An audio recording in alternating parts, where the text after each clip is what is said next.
Hello दोस्तों, मैं फिर से आप लोगों के बीच में एक नए टॉपिक को लेकर आया हूँ। हालांकि ये टॉपिक आजकल देश में एक गर्म टॉपिक बना हुआ है। किसान और किसान से संबंधित कानूनों को लेकर आजकल देश में काफ़ी विरोध प्रदर्शन देखने को मिल रहे हैं, जिसको लेकर मैंने इस कानून के ऊपर जो कृषि संबंधित 3 बिल गवर्नमेंट ने पास कराए हैं अभी रिसेंटली पार्लियामेंट से, और 2 दिन पहले प्रेसिडेंट ने भी इसे अपना कंसेंट दे दिया है।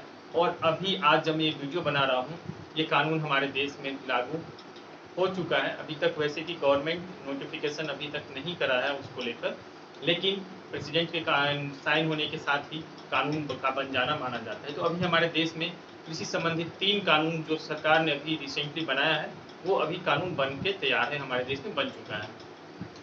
तो अभी मैं आप लोगों को उसी तीनों कानून से संबंधित विश्लेषण और उस तीनों कानून के अंदर क्या ऐसी चीज़ें हैं जो किसानों को इफेक्ट डालेगी, या फिर इस पर किस चीज़ों को लेकर ये आंदोलन, ये प्रदर्शन हो रही है, आखिर ऐसा क्या है उस कानून में। तो मैं इस चीज़ को आप लोगों को 3 पार्ट में बाइफरकेट करके इस कानून को बताने वाला हूँ कि पहले कि आखिर इस कानून को बदलने की ज़रूरत क्यों पड़ी, इससे पहले क्या चल रहा था और अभी इसको बदलने की ज़रूरत क्यों पड़ी।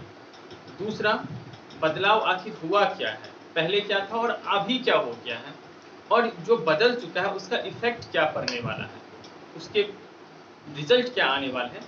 मैं उसके बारे में भी डिटेल में आप लोगों से मैं कोशिश करूंगा कि आप लोगों तक अपनी बात को पहुंचा सकूं। इसको लेकर मैं पहले स्टार्ट करूंगा कि आखिर अभी तक कानून ऐसा था क्या किसानों के लिए। दोस्तों, इसको शुरू करने से पहले मैं एक रिक्वेस्ट करना चाहूँगा आप लोगों से कि मेरे चैनल को ज़रूर, यूट्यूब चैनल को सब्सक्राइब करें और बेल आइकन को ज़रूर दबाएं। आप लोग वीडियो देखते हैं पर सब्सक्राइब नहीं करते हैं।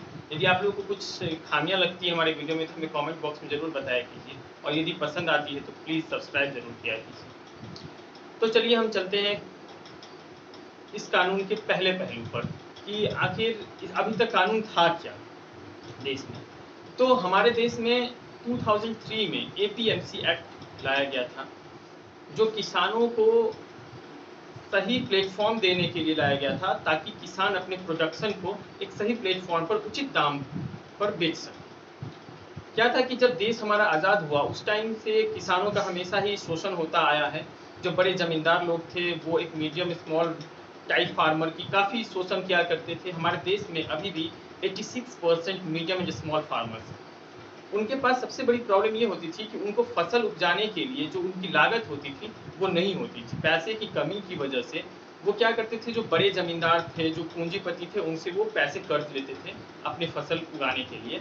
और जब फसल उगाते थे, वो फसल की कटाई होती थी, तो उन्हें वो बेचने के लिए उनके पास प्लेटफॉर्म नहीं होता था, वो कहाँ बेचेंगे। तो वो क्या करते थे, वो उनकी फसल अच्छे दामों पे बिक नहीं पाती थी, सही मार्केट नहीं उनको मिल पाता था, वैल्यू नहीं मिल पाता था, तो वो कर्ज वापस देने में असमर्थ हो जाते थे, जिसका फायदा उठाकर वो लोग सारी की सारी फसल उनसे ले लेते थे कम रेट पे, कम वैल्यू के पे, और जो उनका कर्ज होता था उसके बिहाफ पे ही वो फसल ले लेते थे। और दोबारा किसान के पास कुछ वापस तो पैसा वहां से कुछ आया नहीं, तो किसान के पास कोई दूसरा अल्टरनेटिव ऑप्शन फिर नहीं होता था नेक्स्ट ईयर का क्रॉप करने के लिए। तो फिर से वो वही कर्ज लेते थे, फिर वही फसल उपजाते थे और वही फसल फिर उनको कर्ज के बदले दे देते थे। तो उनकी जो लाइफ स्टाइल थी, जो उनको जो एक इंक्रीजमेंट होना चाहिए था उनके लाइफ स्टाइल में, वो कभी हुआ नहीं, उनका अर्निंग बढ़ा नहीं, क्योंकि वो रिसाइकलिंग चलती रही ये शोषण की, तो वो हुआ नहीं। जिसको लेकर गवर्नमेंट ने काफ़ी अपना इम्प्रूवमेंट करने की कोशिश की और 2003 में एपीएमसी एक्ट लाया गया। हालांकि इससे पहले महाराष्ट्र सरकार ने ये एपीएमसी एक्ट लाया था 1963 में ही, और उसी के तर्ज पे 2003 में एपीएमसी एक्ट बनाया गया। और एपीएमसी एक्ट में किसान को एमएसपी का प्रोविजन दिया गया कि जो किसान जो अपना प्रोडक्शन बेचेंगे उसके लिए एपीएमसी एक मंडी की तरह होगी, जो एक स्पेसिफिक एरिया को कवर करेगी एपीएमसी, जहाँ पे उस एरिया के अंदर के सारे किसान उस मंडी में जाके अपने अनाज, अपने फल सब्जी बेच सकेंगे, जहाँ पे उनके लिए एक मिनिमम सपोर्ट प्राइस एमएसपी की प्रोविजन की गई, जहाँ पे उन्हें कम से कम इस चीज़ों के लिए, जैसे धान के लिए या चावल के लिए यदि एमएसपी फिक्स है 15 रुपये, तो कम से कम 15 रुपये केजी आपको मिलेगा ही मिलेगा वहाँ पे पैसा, आप जब बेचने जाएंगे। और ये एक प्रोविज़न कर दिया गया है कि किसान एमएसपी से बाहर कहीं नहीं बेच सकते हैं, और जो परचेजर है वो किसान से भी डायरेक्ट परचेज नहीं कर सकते। ये एक फॉर्मल वे था, इनफॉर्मली कुछ भी होता रहा है वो अलग मैटर है, एक फॉर्मल वे यही था। हालांकि बिहार सरकार ने 2006 में एपीएमसी एक्ट को रद्द कर दिया था अपने स्टेट में, और उन्होंने ओपन मार्केट कर दिया किसानों के लिए कि आपको जहां मन करे वहां जाके बेचे, कुछ भी करे, कोई फर्क नहीं पड़ता है। उसके क्या इफेक्ट हुए हम आगे डिस्कस करेंगे। तो हुआ ये कि एपीएमसी मार्केट बना दिया गया, और एपीएमसी में किसानों की जो भी फसल होती थी वो बेचा जा रहा था। अभी तक वो सिस्टम चला आ रहा था। प्रॉब्लम उस सिस्टम में ये हुआ कि उसमें टैक्सेस स्टेट गवर्नमेंट के लगते थे, स्टेट गवर्नमेंट टैक्स लगाती थी, जो भी वहाँ पे किसान बेचने जाते थे उसके ऊपर टैक्स लगता था। साथ के साथ जो वहाँ पे एक कमीशन एजेंट होता था वो सिर्फ वही परचेज कर सकता था, वो रजिस्टर्ड कमीशन एजेंट होता था उस एपीएमसी मंडी का। तो उस मंडी का वो कमीशन एजेंट होता था, वो परचेज करता था। तो वहाँ पे क्या हुआ, बिचौलियों की संख्या बढ़ने लगी, एक ग्रुपिंग सा होने लगा, जो एंट्री बैरियर्स था वो बनने लगा किसानों के लिए कि ये किसान आप इतना पैसा दो, आपकी पहचान है तो आपको एंट्री मिलेगी उस मार्केट में, अदरवाइज आपकी प्रोडक्शन को वहाँ नहीं बेचा जाएगा, कोई खरीदेगा नहीं। तो ये प्रॉब्लम क्रिएट होती गई और किसानों की मुश्किलें वहाँ भी बढ़ने लगी। तो 2018 में सेंट्रल गवर्नमेंट पार्लियामेंट ने एक पार्लियामेंट्री कमेटी बनाई थी, स्टैंडिंग कमेटी बनाई थी एग्रीकल्चर पर। उन्होंने ये रिपोर्ट करा कि एपीएमसी एक्ट को खत्म कर देना चाहिए, क्योंकि एपीएमसी में बहुत सारे बिचौलिए बढ़ गए हैं, बहुत किसानों का शोषण होने लगा है वहाँ पे, बहुत सारे टैक्सेस, बहुत सारे फीस उनके ऊपर इम्पोज कर दिए गए हैं, जिसकी वजह से उनकी प्रॉफिट जो है वो कम होती जा रही है। ऑब्वियस सी बात है, सेंट्रल गवर्नमेंट ने इस चीज़ को अपना आधार बनाया, और इसी चीज़ को लेकर इससे पहले भी सेंट्रल गवर्नमेंट ने एक ई-नाम करके एक प्लेटफॉर्म लाया था, इलेक्ट्रॉनिक नेशनल एग्रीकल्चर मार्केट करके, जहां पर उन्होंने कोशिश करा था कि एक डिजिटल प्लेटफॉर्म अवेलेबल कराया जाए देश के किसानों के लिए, जहां पर वो ऑनलाइन बेच सके अपने सामानों को। तो वो एपीएमसी मार्केट से ऑलरेडी बाहर हो जा रहा था, लेकिन अनफॉर्चुनेटली वो मार्केट, वो ई-नाम जो गवर्नमेंट की थी वो अभी चल नहीं पाई उतने अच्छे से। तो उसी सब चीज़ों को देख के सेंट्रल गवर्नमेंट ने ये कृषि में एक रिफॉर्मेटिव एक्शन के तौर पर 3 कानून लेके आया, और एक साथ ही उन्होंने जून में ऑर्डिनेंस 3 ऑर्डिनेंस पास करा दिया। जो पैंडेमिक सिचुएशन हमारा चल रहा था उसी time central government 3 ordinance pass कर दिया। उसके बाद से ही क्या हुआ कि मामला थोड़ा गर्म होता गया और विभिन्न राज्यों में प्रदर्शन इसके होने लगे। ये ऑर्डिनेंस पास हो गया। अब हम ये देखेंगे कि इस ऑर्डिनेंस में हुआ क्या, आखिर ऐसा क्या बदल गया। बाद में जब पार्लियामेंट बैठी तो उसको फिर बिल को पेश किया गया, अब वो बिल कानून बन चुका है। अब वो ऑर्डिनेंस से वो बिल बन के कानून बन चुका है, अब वो पार्लियामेंट से पास हो चुका है। तो हम देखेंगे कि इस कानून में ऐसा क्या प्रोविजन किया गया जो किसानों के लिए किया गया, आखिर ऐसा क्या बदलाव हुआ, और वो ऐसा बदलाव क्या था, क्या हो गया है जिसके विरोध में किसान सड़क पर उतर आए हैं। तो पहले हम ये देखेंगे कि बदला क्या। सरकार ने 3 लॉ लेके आया था। Farmers production trade and commerce promotion and facilitation bill 2020 पहला। दूसरा farmers improvement and protection farmers empowerment and protection agreement on price assurance and farm service bill 2020 and essential commodities amendment bill 2020। नाम थोड़ा complicated है इसीलिए थोड़ा mistake हो जाता है। हुआ ये कि इसेंशियल कमोडिटीज एक्ट की मैं बात करूंगा लास्ट में। सबसे पहले बात करता हूँ farmers production trade and commerce bill 2020 की। इस बिल में गवर्नमेंट ने एपीएमसी के जो दायरे में सिर्फ किसान को बेचने की इजाज़त थी उसको उन्होंने थोड़ा इंक्रीज कर दिया। उन्होंने इस बिल में ये प्रोविज़न कर दिया कि किसान ओपन मार्केट में कहीं भी एपीएमसी के बाहर भी अपने सारे प्रोडक्ट बेच सकता है। उसको कहीं भी कोई रोक टोक नहीं हो कि बेचने के लिए वो अपना स्टेट में बेचे या आउट ऑफ स्टेट बेचे, कहीं भी वो अपनी प्रोडक्शन को बेच सकता है। और साथ के साथ सेंट्रल गवर्नमेंट ने ये कहा कि वो इंटर स्टेट बेचे या इंट्रा स्टेट बेचे, दोनों ही कंडीशन में उनके ऊपर कोई टैक्स नहीं लगेगा, कोई लेवी नहीं लगेगा, कोई सेस नहीं लगेगा। उनको सारे बर्डन से फ्री कर दिया गया और उनके लिए एक बड़ा सा प्लेटफॉर्म गवर्नमेंट ने अपने हिसाब से देने की कोशिश की है इस लॉ के तहत कि किसान फ्री होंगे, कहीं भी बेच सकते, किसी को भी बेच सकते। इस लॉ में पब्लिक सेक्टर को थोड़ा श्रिंक करने की कोशिश की गई, जैसा कि इस कानून के डिटेल एनालिसिस से लगता है कि जब वो हम बताएंगे आपको कैसे एपीएमसी का थोड़ा सिकुड़ापन आएगा, कैसे सिकुड़ेगा एपीएमसी इस लॉ के आने के बाद। फिलहाल ये है कि प्राइवेट सेक्टर को इसमें पूरी छूट दे दी गई, आप किसी को भी बेच सकते हैं, कोई भी कंपनी आपसे परचेज कर सकती है, आप किसी इंडिविजुअल को बेच सकते हो, कहीं भी किसी को भी बेच सकते हो, उसके लिए कोई बाउंडेशन नहीं होगा। कोई पार्टनरशिप फॉर्म को बेच सकते हो, कॉर्पोरेट सोसाइटी को आप बेच सकते हो, किसी को भी बेच सकते हो, उसके लिए कोई बाउंडेशन नहीं होगा। ओपन मार्केट खोल दिया गया सबके लिए, बेचने वालों के लिए भी और खरीदने वालों के लिए भी। किसान से डायरेक्ट अब आप सेल और परचेज कर सकते हैं, एपीएमसी मंडी में जाने की जरूरत नहीं पड़ेगी, किसानों को भी नहीं और जो बायर्स थे उनको भी नहीं। अब बात ये आई, इस पे प्रॉब्लम ये इशू होता है, मैं आपको हर एक बिल वाइज आपको क्या है और इशू क्या होगी, इसकी प्रॉब्लम क्या होगी, मैं वो दोनों बताते चलता हूँ।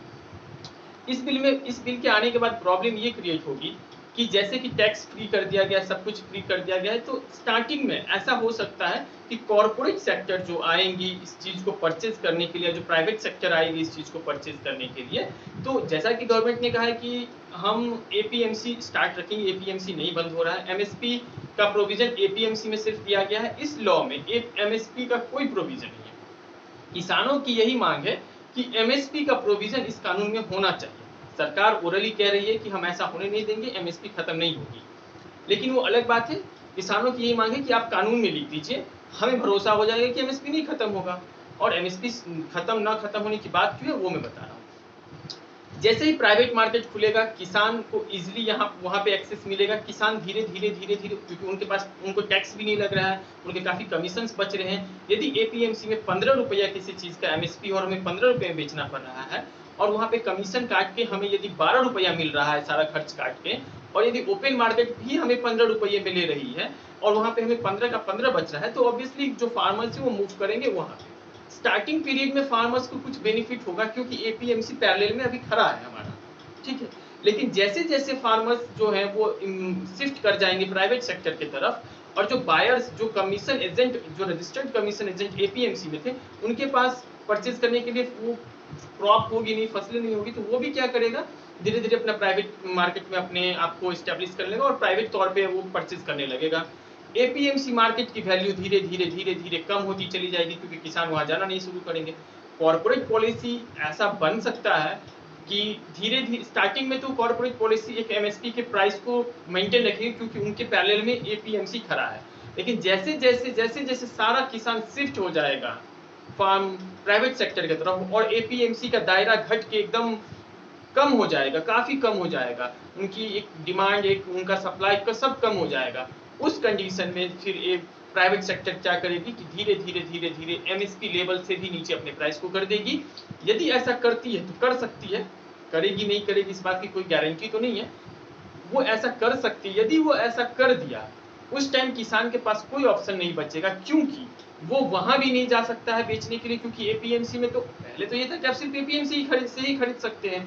अब जब प्राइवेट सेक्टर में सब लोग आ गए हैं, जो वहां खरीदने वाले थे वो भी प्राइवेट सेक्टर में आ गए, वो कम दाम पे यहाँ पे खरीदने के लिए ऑप्शन लाते हैं और एपीएमसी में खरीदने वाला कोई है ही नहीं, अब तो किसान के पास ऑप्शन ही नहीं बचेगा, कोई एपीएमसी वो जा नहीं पाएगा क्योंकि वहां कोई खरीदने वाला नहीं है। तो ग्रुपिंग एक कॉर्पोरेट सोसाइटी में भी तो हो सकती है, कॉर्पोरेट सेक्टर भी एक ग्रुपिंग कर लेंगे कि नहीं अब हम एपीएमसी से परचेज ही नहीं करेंगे, कोई चीज हमें प्राइवेट से ही परचेज करना है, और किसान के पास कोई ऑप्शन नहीं बच जाएगा एपीएमसी में जाकर बेचने के लिए। और एमएसपी का प्रोविजन तो गवर्नमेंट ने सिर्फ एपीएमसी में रखा है, एपीएमसी मंडी में, जो मंडी होती है बड़े बड़े शहरों में या बड़े बड़े एरिया को एक कवर करती है मंडी, वहां पे तो वहां इस प्राइवेट सेक्टर में तो एमएसपी का कोई प्रोविजन ही नहीं है, तो प्राइवेट सेक्टर में एमएसपी से कम लेवल पे ही कम वैल्यू पे भी अपना परचेज करना शुरू कर देगा। ऐसे कंडीशन में ये होगा कि किसान का वापस से फिर वो शोषण होना शुरू हो जाएगा, उनकी खुद की फसल की वैल्यू उन्हें खुद नहीं पता होगी कि उन्हें कितना मिलने वाला है, और हो सकता है कि कॉर्पोरेट सेक्टर या फिर जो प्राइवेट सेक्टर होंगी वो एमएसपी से काफी नीचे, 15 रुपये एमएसपी है एपीएमसी में, लेकिन एपीएमसी में कोई खरीदार अब नहीं बचा है क्योंकि प्राइवेट सेक्टर में उनके लिए ऑप्शन खुला हुआ है, वो 10 रुपये प्राइवेट सेक्टर में लगाएंगे वैल्यू और बोलेंगे देना है तो दीजिए, अदरवाइज नहीं लेना है हमें। तो आप एपीएमसी तो वापस जाएंगे नहीं बेचने के लिए, क्योंकि एपीएमसी में तो कोई खरीदने वाला ही नहीं है, क्योंकि सारे एपीएमसी की जो परचेजर थे, जो बायर था, वो सब तो वापस से शिफ्ट हो गया ना प्राइवेट सेक्टर में, उनके पास तो दूसरा ऑप्शन खुल गया, पहले नहीं था तो इसीलिए वहां पे रजिस्टर्ड थे। तो ये एक इशू क्रिएट हो सकता है एमएसपी को लेकर। इसी बात को लेकर कर थोड़ा सा किसानों को डर है कि कहीं आने वाले समय में ऐसा ना हो कि एमएसपी से कम वैल्यू पे कॉर्पोरेट सेक्टर हमसे परचेज करने लगे और एपीएमसी का दायरा सिकुड़ के खत्म हो जाए। और ऐसे में यदि एपीएमसी का दायरा कम होता है और खत्म होने के कगार पे पहुंच जाता है, तो इसका सबसे बड़ा इफेक्ट पीडीएस सिस्टम पे भी पड़ सकता है, जो जन वितरण प्रणाली है, क्योंकि जहाँ एफसीआई गोदाम जो हमारा एफसीआई है, या स्टेट का हो या सेंट्रल गवर्नमेंट का हो, वो सबसे ज्यादा परचेज एपीएमसी के मंडी से ही करती है किसानों की फसल को। तो वहां पे प्रॉब्लम क्रिएट होगा। और जब प्राइवेट सेक्टर इस चीज को परचेज करेंगे तो एपी जो एफसीआई है वो प्राइवेट सेक्टर से परचेज करने के लिए बाध्य होगा, तो उसकी अलग एक प्रॉब्लम क्रिएट हो सकता है एफसीआई को काफी ज्यादा कीमत पे मिले, तो वो एक अलग बात होगी, उसको हम आगे डिटेल में पढ़ेंगे नेक्स्ट बिल में कि आखिर ऐसा क्या होगा कि इस वजह से प्रॉब्लम हो सकती है। दूसरा बिल है farmers agreement on price assurance and farm service bill, इसको हम कॉन्ट्रैक्ट फार्मिंग भी बोल सकते हैं, ठीक है। तो कॉन्ट्रैक्ट फार्मिंग को लेकर अभी बहुत सारी बातें चल रही है। कॉन्ट्रैक्ट फार्मिंग में ऐसा किया गया है प्रोविजन कि इस लॉ में 1 से लेकर 5 साल तक के लिए एक क्रॉप सीजन के लिए एक फसल साइकिल, यदि अभी धान या गेहूं बाव हो रही है, तो वो जब अभी फसल की बुआई हुई और वो कटेगा और वो बन के तैयार होगा, उसको एक क्रॉप सीजन बोलते हैं। तो एक क्रॉप सीजन में या 1 से लेकर 5 साल तक ज्यादा से ज्यादा, या फिर एक क्रॉप सीजन या एक क्रॉप साइकिल जो भी होता है उसको लेकर इतना तक के लिए किसान चाहे तो कॉन्ट्रैक्ट कर सकता है, चाहे वो एक क्रॉप सीजन के लिए करे, चाहे वो 1 से 5 साल तक के लिए कर ले, चाहे वो एक क्रॉप जो बन के तैयार होने तक कर ले। तो इस कंडीशन के लिए गवर्नमेंट ने ये बिल बनाया है कि आप प्राइवेट सेक्टर से अपना कॉन्ट्रैक्ट कर सकते हैं। तो प्राइवेट सेक्टर यदि कोई कॉर्पोरेट सेक्टर आती है और फार्मर्स से ये कॉन्ट्रैक्ट करती है कि हमें आपके अगले 5 साल तक की फसल हमको चाहिए, फसल बोने से पहले आपके साथ ये कॉन्ट्रैक्ट होता है। एक तो कॉन्ट्रैक्ट का ही एक इतना दायरा बढ़ा के आपको बनाना पड़ेगा, यदि उसमें एक भी पॉइंट कुछ ऊपर नीचे हो जाता है या फिर कुछ छूट जाता है, तो हो सकता है कि आने वाले समय में कॉर्पोरेट सेक्टर उसका फायदा उठा ले और आपको नुकसान हो जाए, क्योंकि कॉर्पोरेट के पास तो काफी लॉयर्स की टीम होती है, किसानों के पास कौन से लॉयर्स की टीम होती है, वो इतना एफोर्ड ही नहीं कर सकता है। तो ये इश्यू एक कॉन्ट्रैक्ट को लेकर है। और दूसरी भी इशू है कि जब कॉन्ट्रैक्ट, चलो ठीक है, सब कुछ ठीक रहा, कॉन्ट्रैक्ट अच्छे से बन गया, कोई क्लू नहीं उसमें बचा, सब कुछ बन गया, फसल हुआ, फसल सीजन को लेकर कोई नहीं कह सकता है कि फसल उसमें ये भी लिखना है, आप गवर्नमेंट ने साफ बिल में लिखा है कि कॉन्ट्रैक्ट को लेकर आप ऐसा करेंगे कि आप फसल की गुणवत्ता उसमें मेंशन करेंगे, यदि गुणवत्ता में कमी आई या कुछ ऊपर नीचे हुआ तो उसके वैल्यू को कैसे हम एडजस्ट करेंगे, एक एक पॉइंट उसमें मेंशन करना है। उसमें यदि कोई प्रॉब्लम हो जाती है मेंशन करने में और फसल सीजन होता है, फसल की गुणवत्ता कम हो गई किसी बार नेचुरल क्लाइमेट की वजह से, कुछ भी हो गया ऊपर नीचे, तो उसकी वैल्यू अब कॉर्पोरेट सेक्टर बोलेगी कि हम इतना ही पैसा देंगे क्योंकि आपकी फसल तो उस गुणवत्ता की है ही नहीं जो हमने करा था। अब बात क्या हुआ कि ये कॉर्पोरेट डिस्प्यूट क्रिएट हो जाएगा ये कॉन्ट्रैक्ट का। अब कॉन्ट्रैक्ट डिस्प्यूट जैसे ही क्रिएट होगा तो ये लीगल व्यू एक बार घुस गया इसमें। अब जैसे ही लीगल कॉम्प्लिकेशन बढ़ेगा तो अब आपको उस प्रोसेस में जाना पड़ेगा। तो इसके लिए इस बिल में प्रोविजन किया गया है कि पहले आपको डिस्प्यूट रिजोल्यूशन के पास जाना पड़ेगा, जो 1 महीने 30 दिन के अंदर में आपको डिस्प्यूट रिजोल्यूशन मैनेजमेंट में आपको जाना है 30 दिन के लिए। 30 दिन के अंदर में डिस्प्यूट रिजोल्यूशन मैनेजमेंट, यदि आपके और कॉर्पोरेट सेक्टर के बीच के इस डिस्प्यूट को, किसी भी तरीके के डिस्प्यूट, चाहे वो पेमेंट से रिलेटेड डिस्प्यूट हो, पेमेंट के लिए प्रोविजन किया गया कि 24 से 72 घंटे के अंदर में पेमेंट कर देना है किसान को, तो उस पेमेंट को लेकर कोई इशू आ गया, क्रॉप की वैल्यू को फिक्स करने में प्रॉब्लम आ रही है, तो इसके लिए जो बनाया गया management system, dispute resolution management system DRM, उसमें 30 दिन के अंदर आप जाके, और उस DRM को ये चीज दिया गया है कि आप 30 दिन के अंदर में इसका सॉल्यूशन निकालेंगे। सपोज उस DRM में आपका सॉल्यूशन नहीं मिल पाता है, आपके पास दूसरा ऑप्शन होगा कि आप SDM के पास जा सकते हैं। SDM के पास जाएंगे, SDM आपकी प्रॉब्लम को सुनेगी और SDM इस चीज को, दोनों को बुला के सुलझाने की मैटर कोशिश करेगी। यदि वहां भी नहीं सुलझता है तो आप डिस्ट्रिक्ट कलेक्टर के पास में इस चीज की अपील में जा सकते हैं। SDM के आदेश या SDM के जो भी अपना डिस्प्यूट रिजोल्यूशन के लिए जो भी अपना आपको बताया है उसके अगेंस्ट में आप डिस्ट्रिक्ट कलेक्टर को अप्रोच कर सकते हैं। डिस्ट्रिक्ट कलेक्टर के पास भी यदि मामला नहीं सुलझा, उसके बाद आप कहाँ जाएंगे? उसके बाद आपको हाई कोर्ट जाना पड़ेगा, और हाई कोर्ट और उसके बाद सुप्रीम कोर्ट। इसमें प्रॉब्लम ये क्रिएट हो रही है कि एक फार्मर्स एक छोटा सा, एक छोटे लेवल का फार्मर और एक बड़ा सा कॉर्पोरेट सेक्टर, तो रिलायंस इंडस्ट्रीज, अडानी ग्रुप्स, इन सब तरह के यदि सेक्टर्स आएंगे और इन सब तरीके के कॉर्पोरेट सेक्टर आपके सामने खड़े रहेंगे, तो आप कितना देर लड़ पाइएगा उनके साथ। आपके पास, आपको यदि 1 लाख रुपए का डिस्प्यूट रिजॉल्व कराना है, तो और आप यदि 1 लाख के डिस्प्यूट को लेकर आप यदि हाई कोर्ट तक पहुंच गए और आपको 1 लाख के बदले 5 लाख रुपए खर्चा हो गया, तो आप क्या करेंगे? इसका पेमेंट, इसका भुगतान किसको भुगतना पड़ेगा? तो ये एक इश्यूज है कि कॉम्प्लिकेशन ज्यादा हो गई। जैसे ही कॉन्ट्रैक्ट बनेगा तो कुछ न कुछ प्रॉब्लम क्रिएट होगी ही होगी, और वो प्रॉब्लम क्रिएट होती जाएगी और बार बार वो उस रास्ते से आप जाते रहो। वैसे तो टाइम फिक्स कर दिया गया कि 30 दिन के लिए डीआरएम को दिया गया और 30 दिन के अंदर में एसडीएम और कलेक्टर को भी उसको क्लियर करना है, उस डिस्प्यूट को। लेकिन यदि मैटर हाई कोर्ट पहुंच गया तो उसके लिए तो कोई टाइम लिमिटेशन नहीं है, और यदि हाई कोर्ट पहुंच गया तो वहां के बाद तो बहुत सारे लीगल ऑप्शंस खुल जाते हैं। कॉर्पोरेट सेक्टर चाहेगी कि आपको वहां तक खींच के ले जाए, क्योंकि आप वहां तक सर्वाइव ही नहीं कर पाएंगे। तो प्रॉब्लम इन सब बातों को लेकर काफी ज्यादा है इस बिल में, जिसको लेकर अपोजिशन या फिर जो भी किसान सड़क पर उतर आए हैं, तो उनको प्रॉब्लम हो रही है, उनको इन चीजों का विरोध करने के लिए वो मजबूर है। अब आते हैं हम essential commodities amendment bill 2020। Essential commodities act एक हिसाब से हम पहले बताते हैं। इसेंशियल कमोडिटीज एक्ट वो एक्ट है जिसमें जो हम इसेंशियल, जो अति आवश्यक चीज है, गवर्नमेंट इस एक्ट में, जो सेंट्रल गवर्नमेंट को ये पावर है कि इसेंशियल कमोडिटीज एक्ट के अंदर जो ऐसी चीजें जिसकी जरूरतें, जिसकी डिमांड काफी है, मतलब वो अति आवश्यक है, गवर्नमेंट क्या करती है, उस चीजों को उठा के इसेंशियल कमोडिटीज एक्ट के अंदर डाल देती है।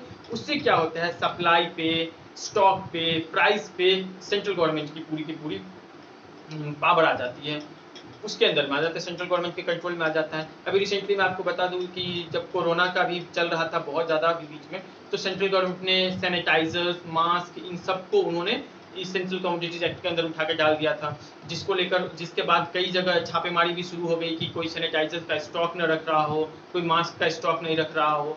तो इसी सब को लेकर इसेंशियल कमोडिटीज एक्ट बनाई गई है, ताकि किसी भी तरह की स्टॉक को रोका जा सके जो इसेंशियल प्रोडक्ट है या इसेंशियल यूज की चीज है। लेकिन इस अमेंडमेंट के बाद उस इसेंशियल कमोडिटीज एक्ट से, अब तक इसेंशियल कमोडिटीज एक्ट में हमारी जो फसलें थी, जो क्रॉप थे, जो फूड ग्रेन थे, वो सब उसमें मेंशन था।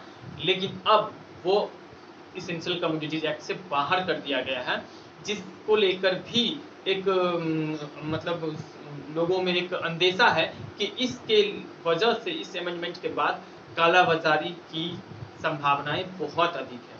क्यों है, मैं आपको बता रहा हूँ। देखिए, इसेंशियल कमोडिटीज एक्ट में क्या है कि जैसे ही इसको इसेंशियल कमोडिटीज एक्ट से बाहर कर दिया, तो आप स्टॉक और प्राइसिंग को लेकर कोई लिमिटेशन सेंट्रल गवर्नमेंट की नहीं होगी, सेंट्रल गवर्नमेंट के कंट्रोल में वो चीजें नहीं आएगी। तब तक नहीं आएगी, कब तक नहीं आएगी, उसके लिए आगे प्रोविजन दिया हुआ, मैं बता दूंगा आपको। इसेंशियल कमोडिटीज एक्ट अमेंडमेंट में क्या किया गया है कि जो ये जितने क्रॉप हैं, जितने फूड ग्रेन से फार्मर्स के, उसको उनसे बाहर कर दिया गया। सेंट्रल गवर्नमेंट का जो एक व्यू है वो ये है कि यदि इसेंशियल कमोडिटीज एक्ट में रहेगी ये चीज, तो उससे क्या होगा, प्राइस का एक लिमिटेशन होगा, स्टॉक का लिमिटेशन होगा। तो जो प्राइवेट कंपनियां हैं, जो प्राइवेट पर्सन होंगे, जो भी होंगे, प्राइवेट पार्टनरशिप फॉर्म होंगे, वो इन चीज़ों, मतलब ये कॉन्ट्रैक्ट फार्मिंग यानी कि किसानों के साथ कॉन्ट्रैक्ट करने में ज़्यादा दिलचस्पी नहीं दिखाएंगे, क्योंकि उनके पास ज़्यादा स्टॉक लिमिट रखने की ऑप्शन ही नहीं होंगे। वो ज़्यादा क्योंकि जो कॉर्पोरेट कंपनी है, कोई 100 करोड़ की कंपनी है और वो अपना इन्वेस्ट कर रही है यदि फार्मिंग में, तो वो चाहेगी ना कि हम अपने पास काफ़ी बड़ा स्टॉक रखें, क्योंकि वो एक किराना दुकान की तरह स्टॉक नहीं रख सकती है 5-10 क्विंटल किसी भी चीज़ को। उनके पास तो हजारों टनों में स्टॉक होगा, तभी तो वो इतनी बड़ी कंपनी को मैनेज करेंगे ना उस चीज़ को लेकर।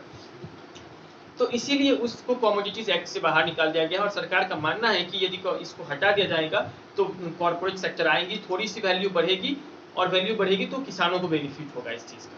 लेकिन इसकी एक दुष्परिणाम हो सकते हैं कि कॉर्पोरेट सेक्टर तो किसानों से परचेज करेगी और अपना स्टॉक बनाती चली जाएगी, स्टॉक बना के बहुत बड़ा स्टॉक क्रिएट कर लेगी। अब कोई एक एग्जाम्पल मैं आपको देता हूँ रिलायंस इंडस्ट्रीज का। रिलायंस इंडस्ट्रीज के पास इतनी कैपेसिटी है कि वो एक स्टेट के पूरे क्रॉप को खरीद सके। वो एक स्टेट के पूरे क्रॉप को परचेज कर लिया, पूरा स्टॉक कर लिया, और वो सप्लाई नहीं कर रहा है, क्योंकि इसेंशियल कमोडिटीज एक्ट में तो वो आ नहीं रहा है, तो वो सप्लाई नहीं कर रहा है। सप्लाई नहीं करेगा, मार्केट में डिमांड बढ़ेगी और वो प्राइस हाई हो जाएगा। अब गवर्नमेंट ने इसको कंट्रोल करने के लिए एक प्रोविजन डाला है इस लॉ में। वो प्रोविजन ये है, उस प्रोविजन के अंदर 2-3 प्रोविजन डाला गया है कि जो फ्रूट्स है, फ्रूट्स वेजिटेबल्स है, उसके लिए क्या गया प्रोविजन किया गया है कि यदि वो प्राइस 100% से ऊपर बढ़ जाएगी स्टॉक करने से या फिर सप्लाई रुकने से 100% से ऊपर बढ़ जाती है, यानी कि 2 गुना हो जाती है यदि किसी भी फल और सब्जी की कीमत, तब सेंट्रल गवर्नमेंट उसको अपने कंट्रोल में ले लेगी, स्टॉक और जो भी सप्लाई है उसको लेकर। मतलब ये फिर इसेंशियल कमोडिटीज एक्ट के अपने आप उसके दायरे में चला आएगा। उसका सेंट्रल गवर्नमेंट अपने अकॉर्डिंग उसको फिर मैनेज करेगी, प्राइस फिक्स करेगी और सप्लाई और जो स्टॉक होगा उसको लिमिट करना शुरू कर देगी। लेकिन जब तक 100% नहीं आएगा सेंट्रल गवर्नमेंट उसमें कोई इंटरफेरेंस नहीं करेगी, साफ क्लियरली लॉ में लिखा हुआ है। दूसरा ये है जो फूड ग्रेन्स है, जैसे राइस हो गया, गेहूं हो गया, जो एडिबल ऑयल होता है जैसे सरसों हो गया, ये सब चीज़ों को इन सब चीज़ों के लिए 50% रखा गया कि यदि वो अपनी प्राइस से 50% ज़्यादा इंक्रीज कर जाए, यानी कि 1.5 गुना से ऊपर यदि बढ़ गया, तो गवर्नमेंट वापस से फिर उस चीज़ को अपने कंट्रोल में ले लेगी, इसेंशियल कमोडिटीज एक्ट के अकॉर्डिंग फिर उसको मैनेज करेगी, कैसे सप्लाई करना है, कितना प्राइस फिक्स करना है, इन सबको लेकर।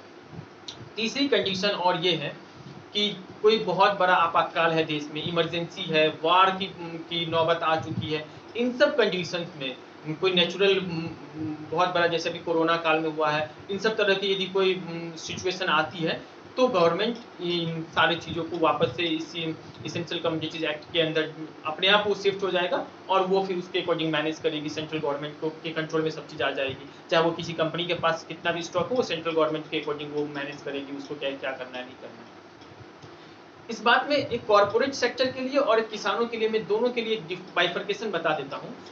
किसानों के लिए ये होगा कि कालाबाजारी बढ़ेगी। अब कोई किसान धान उपजा रहा है और उसे यदि तेल खरीदना है तो किसानों के पास उतनी इनकम तो नहीं होगी कि भाई उतनी प्राइस पे खरीदे, फिर महंगाई बढ़ेगी तेलों की, क्योंकि वो उस चीज़ों का स्टॉक बढ़ रहा है, वो सप्लाई कम हो रहा है, स्टॉक ज़्यादा कर लिया गया है कंपनियों के द्वारा, तो वो महंगाई का प्रभाव भी फिर उसी मीडियम स्मॉल फार्मर्स पे पड़ेगा।